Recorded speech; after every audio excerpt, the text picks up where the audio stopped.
of Kirunda Group Corporation. I want to thank you guys for joining me for another Thursday. We're here to, like I said, now, if you are in, in real estate mind. So, first of all, I just want to say thanks for all the comments and likes, and please subscribe and thumbs up. We always appreciate it. And then also love comments or questions about the show, or maybe guests that you guys might want to see on the show. Reach out to us, send us the information. We can try to get them on the show, try to schedule some time. I also want to send a reminder, make sure or their own LLC or whatever they decide to do. But I want people to think for themselves in terms of business, in terms of how to make money. Every Wednesday, there'll be a link straight to the Zoom call, so you can have it. It's every Wednesday, 10 a.m. Make sure you check it out. I hope you guys checked out last week. We had a special guest, Jay. Jay Shakur dropped some knowledge for us. Next week, I'm trying to get another guest on here, strictly on real estate. That's why today I really want to talk about real estate. But look out for all those guests where you can learn from them and also learn their techniques, because a lot of people have different ways of making money. And for me, I want to learn from every single person. So I bring on people that are doing great things for themselves, and also you can learn from them also just by being in presence or talk to them. So I hope you guys pick up the same knowledge. So watch out for that. So this week, or this episode today, I really wanted to focus on real estate specifically. That's why I want to talk about real estate. The next week, I want to focus on bringing a real estate guy on also that can really explain how he makes his money. You guys learn about how these guys make money in all different ways, and especially when it comes to real estate. So the question I get asked all the time in the comments and everything is this the best time to invest in real estate? Because I'm in real estate. So one thing that you have is real estate. Real estate is a cycle. You have to understand this. This is the knowledge you guys have to understand before we bring on high-level guests. You need to understand all these things. First of all, real estate is a cycle. So a cycle, it just goes up and it goes down. And you have to understand this on a higher level, because when you understand that you can't time the market, you can't time it.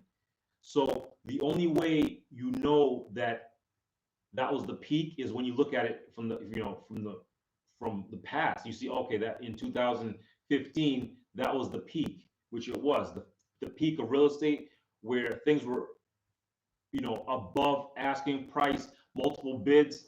That was 2015. But you have to understand, okay, that was the top. So now what's going to happen? Well, and the question is, what is the best time is this the best time to get in real estate? Because I'm in real estate, and also a lot of people are on the sideline afraid to buy right now. So you have to understand that thing of market cycles. You have to understand that you can't time the market. You have to think you can't know when the bottom is, you can't know when the peak is. So what you can do, and this is what I suggest to everyone, is if you're going to get into real estate, you have to know a couple of things. And these are things that make you money or break you. Most people buy houses because they're emotional.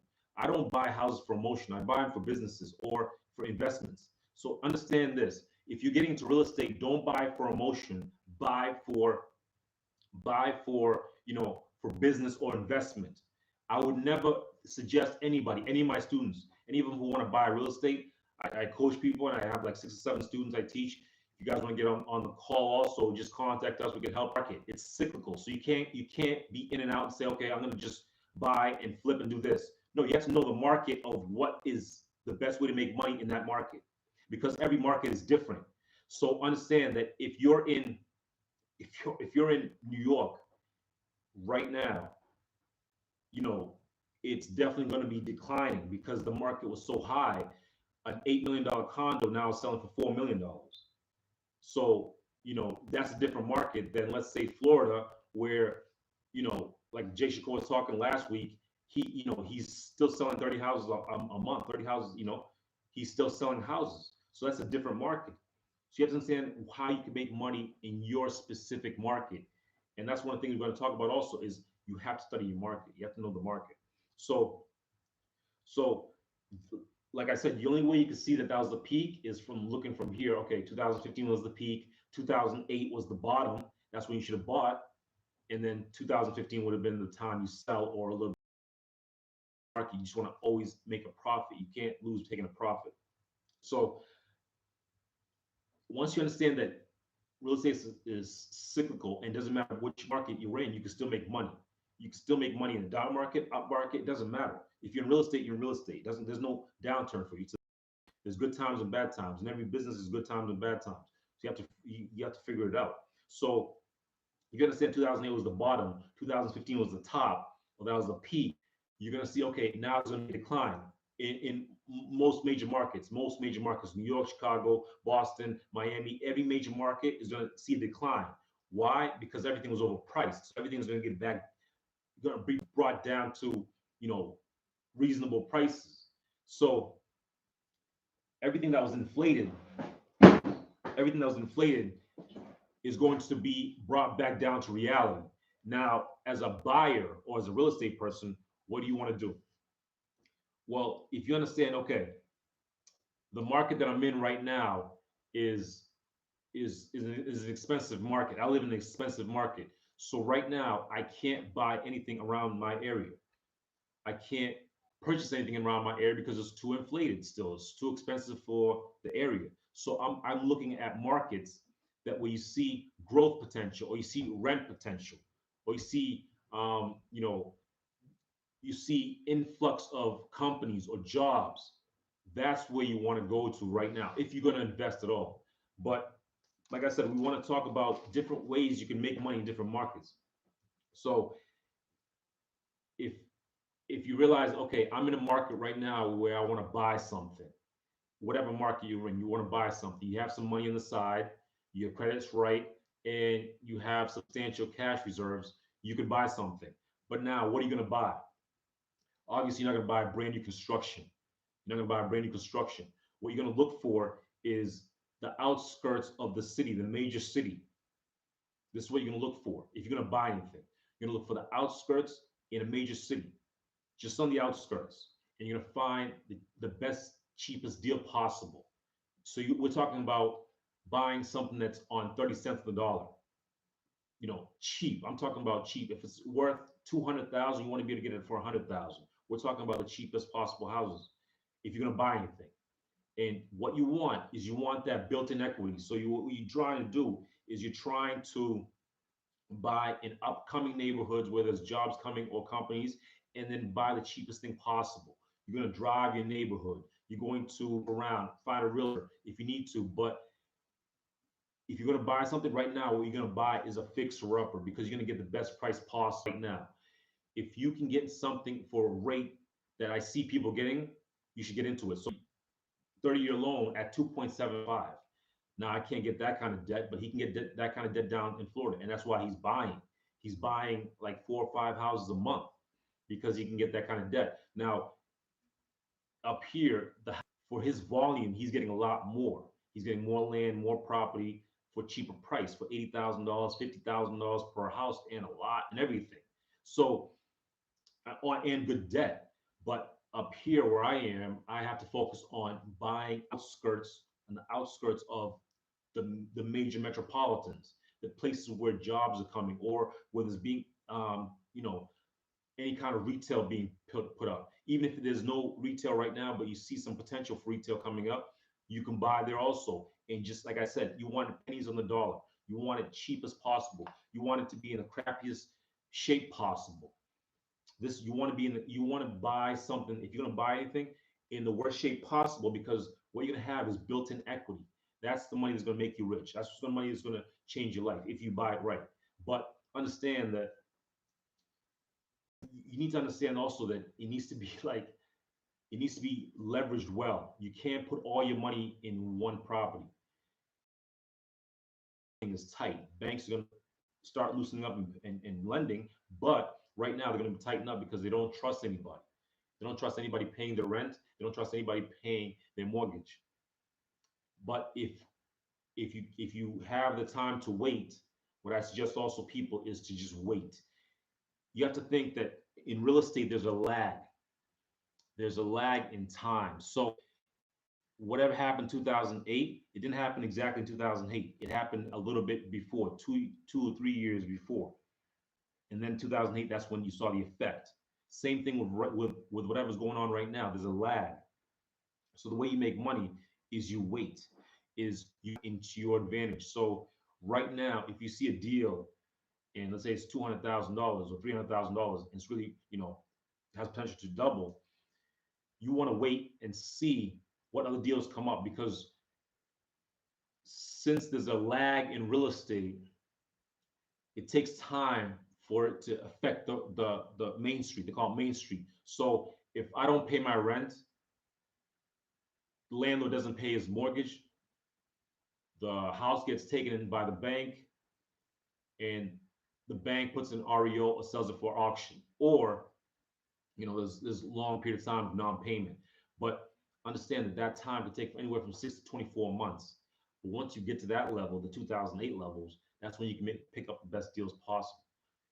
That's when you can make the most money, because everything is now going to be flooded on the market from people not paying their rent, from people not paying their mortgages, from banks not wanting properties because they're going to want to dump them, from other people, older people trying to sell their house because they're going to move into nursing homes, or there's going to be more inventory because there's not going to be that many people. You're a very viable buyer, and you can also get the best discount for the property, even if it's already cheap. So you can always get the best deal if you just wait for that lag of whatever's whatever caused the downturn. So if you're patient for 6 to 24 months, you can make double the money, triple the money, because you can buy the cheapest possible, rent it or flip it to other people who have cash also, because there's going to be a limited amount of people who have cash. That's why I tell people right now, just hoard your cash. Wait for that lag to finish. Once that lag of properties come to the market, you can just get to choose what you want. You don't have to fight anybody. And when I bought this property, which was about 4 or 5 years ago, it was an up market. We're in 2010, 2020 right now. So that was 5 years. 2015, I bought at the top of the market. There was multiple offers. There was multiple bids. I ended up fighting 3 people for this property because the market was so hot. Everyone had money. I had some money. Somebody else has money. Somebody else has money, and we just kept bidding. We ended up overbidding each other for like almost 2 weeks. Every time he'd bid, I'd bid higher. I'd bid higher, and the reason was because the market was so hot. When the market is down, you're going to be able to buy things on pennies on the dollar because there's no buyers. First of all, you have cash if you're smart enough, and then also you can get the best financing if you put yourself in the best situation with banks. So that's what I really want to talk about, guys, is understanding that when's the best time to buy. There's no best time to buy property. If you're in real estate, you buy properties all the time. And if you're smart enough, you wait until you can get the cheapest possible. Because if you're in the business, you want to buy the cheapest. You want to buy, wholesale and sell retail. Same thing with properties. You want to buy wholesale. You want to buy the cheapest per square foot for construction replacement costs. You want to buy the stuff that needs work, so you have that built-in equity. That's what you want to focus on if you're buying something. But if you can be patient, then you can make a lot more money. And that's what I'm being, just being patient, talking to other people who are doing maybe different techniques, but not buying properties, but maybe doing other things, especially when it comes to creatively in terms of financing or acquiring properties, because there's other ways to make money. And I don't know all the ways, but I know a lot of ways that I did, but I know some other people are doing it in different ways. And I'm picking their brain in terms of learning, a technique that I might not be aware of. I'm teaching people with you guys. Take your time, understand that this real estate market is going to be one of the best for if you're in the game, it's going to be one of the best opportunities people can see or forecast. If you're depending on the account by picking up one or two properties and set yourself up for life. Understand that, what we really do this podcast for and all these things is to help people create generational wealth. That's the end result.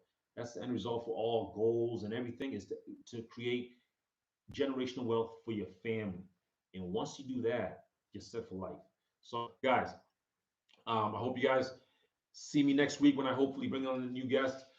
Guys, if you have questions, comments, give us a thumbs up, give us a like.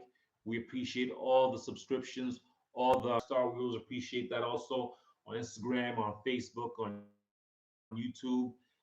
Guys, until next time, I'll see you at the top.